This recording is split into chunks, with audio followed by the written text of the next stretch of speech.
Hi, it's Wayne O'Keefe here, and a lot of people have asked me about some of the rod holders that I use, and I think a lot of people don't understand how important a rod holder is in actually catching fish. Look, there are some days when holding your rod is the best way to actually fish.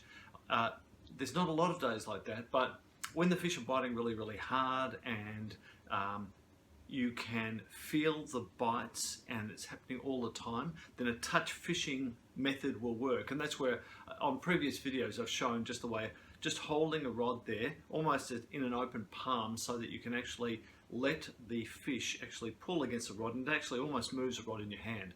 You can feel everything that's happening and you can catch fish that way. That's good, but those days don't happen that often. Now, the reason a rod holder is good is because what it will do is hold your rod still, allowing the bait to stay exactly where it is and act natural like any other food in the water. The fish will pick up on that. If you're holding your rod, there is a tendency to be moving it about, and for some reason, even if you're not moving it too much, it just seems, I've found in the past that the fish don't bite it quite as well as they do when it is basically being held by a rod holder.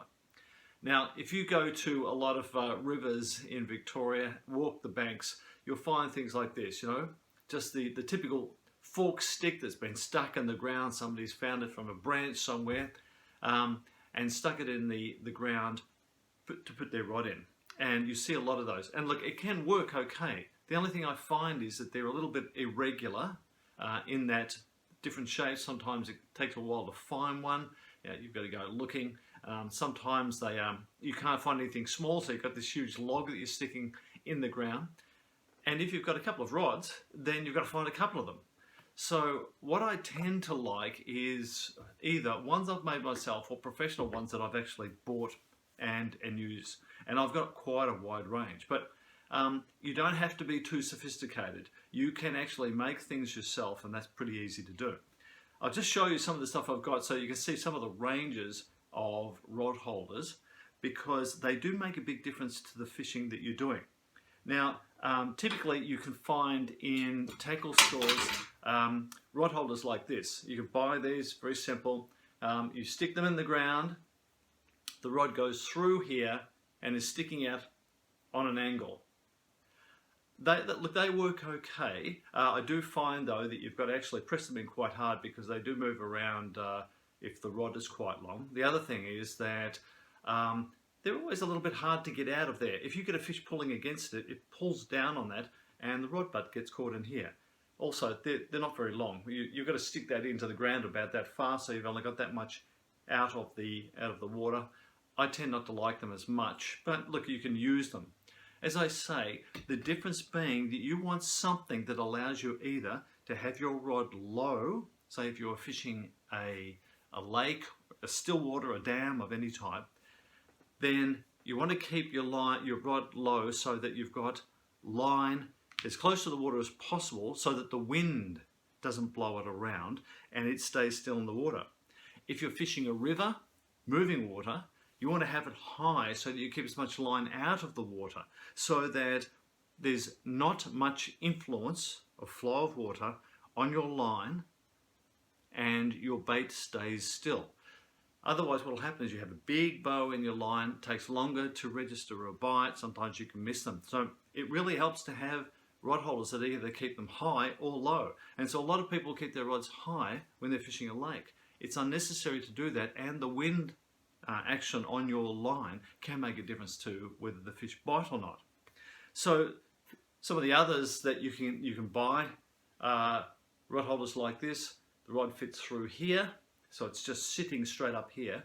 These are quite long. That's probably probably 2/3 of a meter. That is okay, but there again, I find that the rod tends to get held in them. It takes a little bit to get it out. It's better to be able to just pick something straight up and strike into that fish. So you can buy these, not expensive, but it does require you to actually stick the rod in there. The type of rod holder that I like is more something like this. You buy these, okay, this thing here, what's that? Probably that'd be 60 sort of 70 centimeters, but you can unfold, you can sort of unscrew that, and actually this becomes much longer. I do like these because they will hold, you can actually put them in and they'll actually hold your rod higher on an angle to keep it out of the water if you're fishing in running water, or you can actually have it quite low and fish your rod much lower to the ground. And those work quite well. These are fairly cheap. Get them at a lot of tackle stores. They work well. There again, it's something you've got to buy. Now, another type of rod holder you can buy, something like this. I've actually put a little bit of wire on it, and I'll explain that in a second. But these things here are adjustable. This angle can be adjusted. There's a screw at the back. You can tighten that. So you place your rod in here. That's the rod butt goes in here. It's basically sticks out like that. It's caught here so that it won't fall down. You can adjust the angle of that so you can have that pointing towards the sky. Also, it has adjustable length.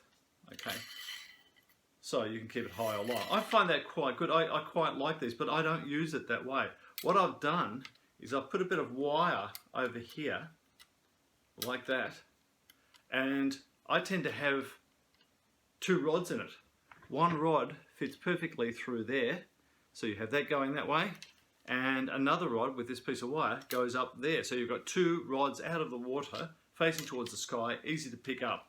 That just makes them a little bit close, but I've used this quite often. I do like it because it's very sturdy and adjustable, and it'll go in anywhere. It really is very sturdy indeed. I don't know how much it's cost me, probably about $15 or $20 though, but it is good. I've had this for quite a while. It works very well.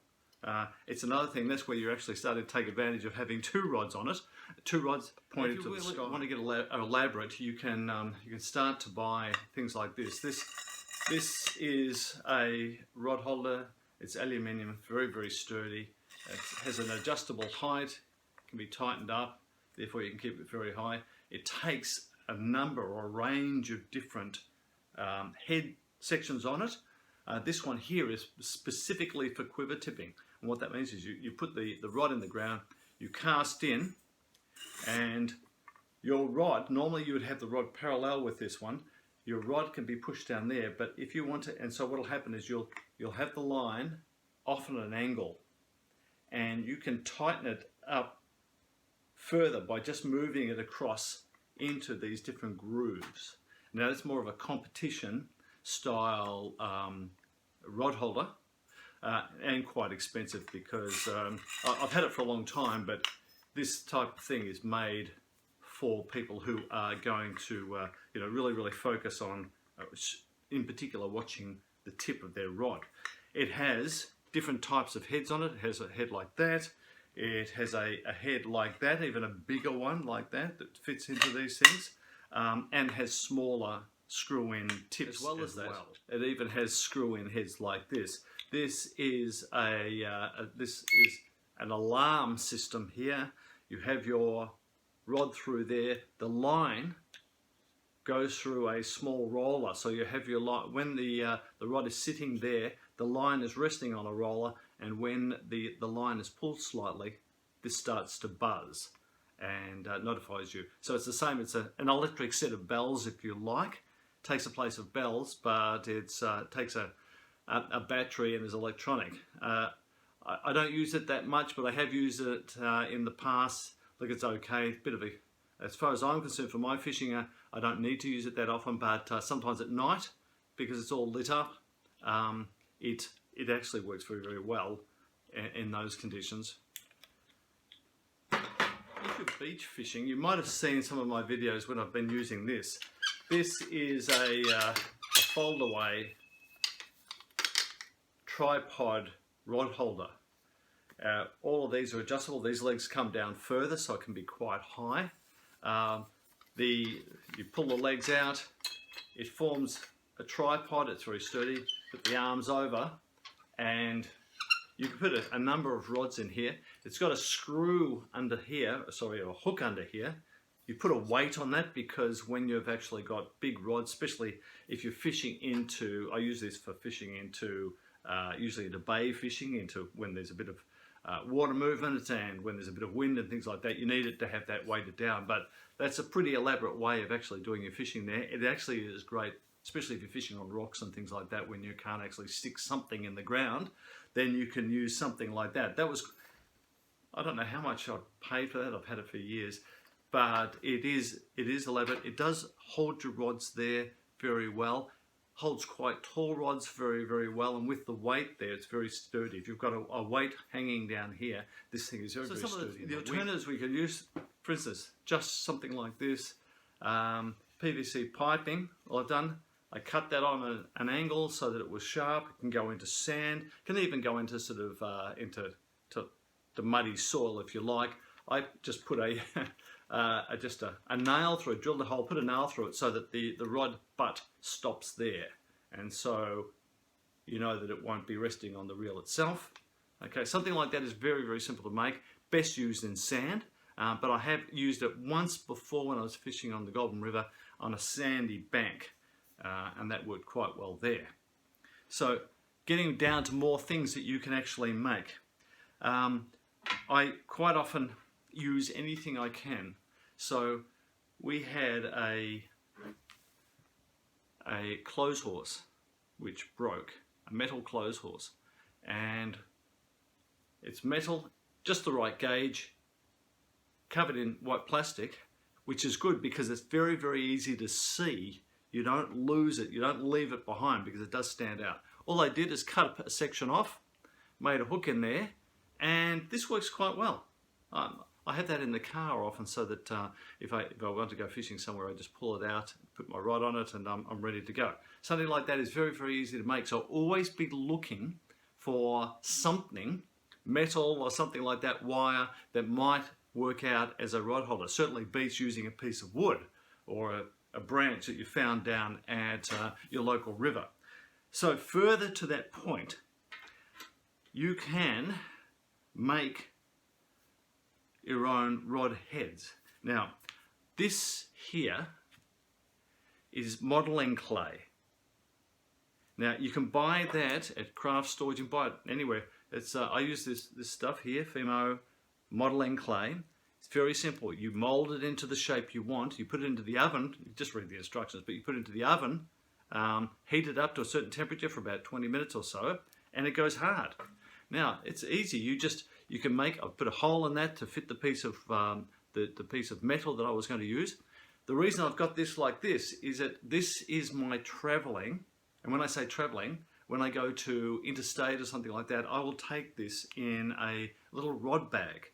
It fits my telescopic fishing rod, and this here is two separate rod holders.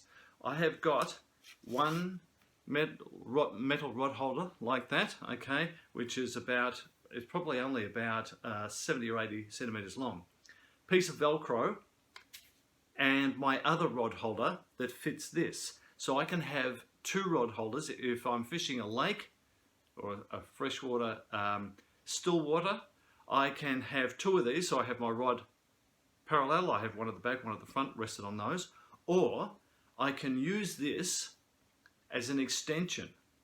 So if I need to, if I want to use this and I want to keep it fairly high, I'll keep I keep a piece of Velcro, holds the two together. I push this into the ground, and therefore I've got something that I can make more than 1 meter high, and that keeps my rod out of the water. Otherwise, I've got two rod holders. This one at the back, and this one here fits this. And there we go. So, one at the back, one at the front, keeps it horizontal, or it keeps it, I keep it like that, so that one at the back, one at the front. This one keeps the rod from falling in, and the rod tip is right near the water, so that the wind won't influence the line. Very easy to make. And in fact, I've just made another one, which I haven't even put into the oven yet. For instance, like that. Okay, so I've just made that. It's still soft. I haven't put that into the oven yet. And I've made it to fit this piece of metal.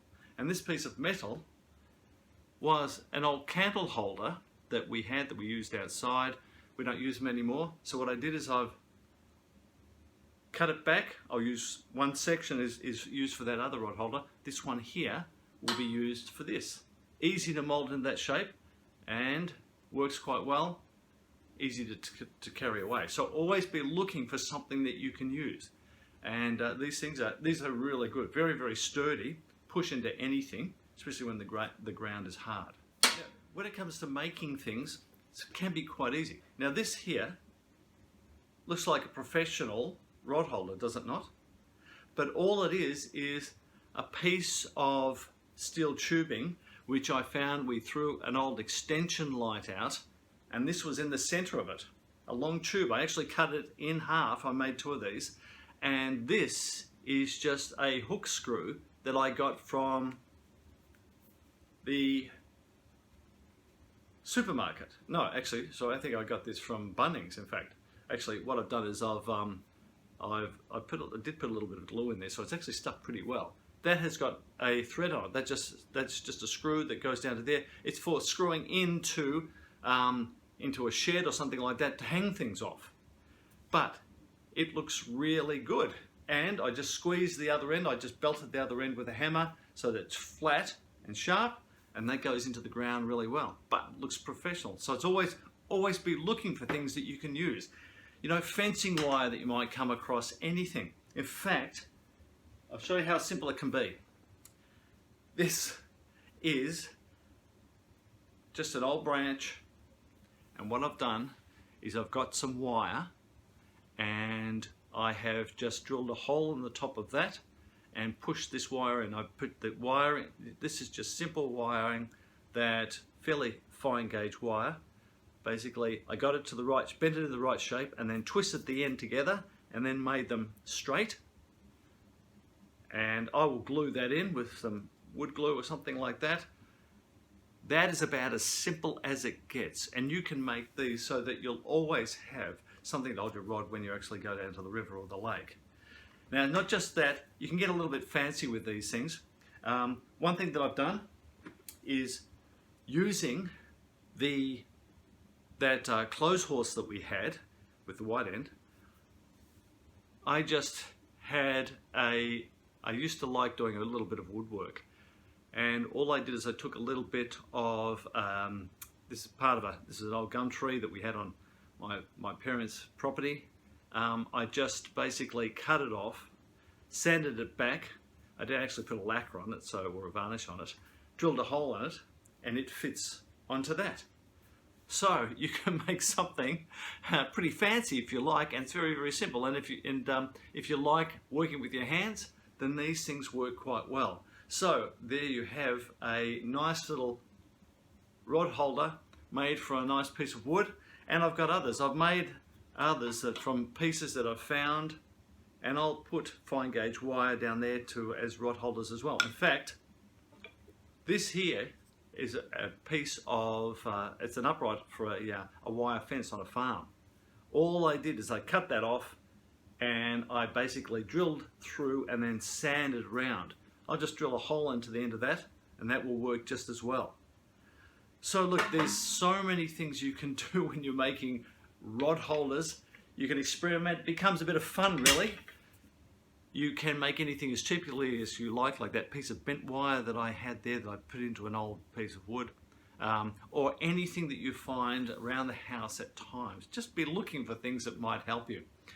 The thing that I like about having a rod holder is that sometimes I can have the rod holder there. I can even have the rod butt resting on my leg. So the front of the rod is in the rod holder, the back of the rod is on my leg, ready to go, ready to strike.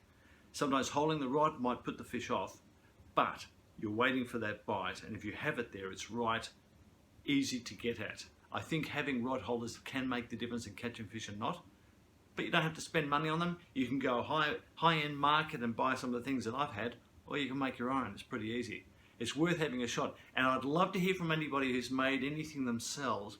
I have seen some guys make some amazing stuff out of PVC, some guys that were good at welding who have made some stuff. So let me know if you've actually done anything like that, because it's great to be able to share ideas and what we can do to make equipment ourselves. Okay, and if you like this, give us a thumbs up and subscribe.